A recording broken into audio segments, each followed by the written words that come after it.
How to manage blog or website permissions on Blogger.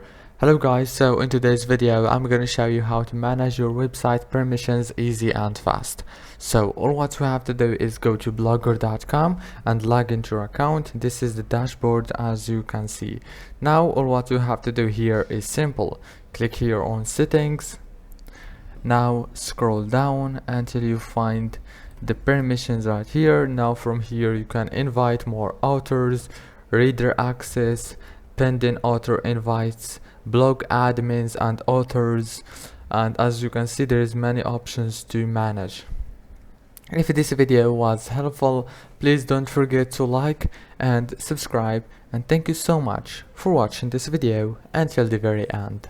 See you later.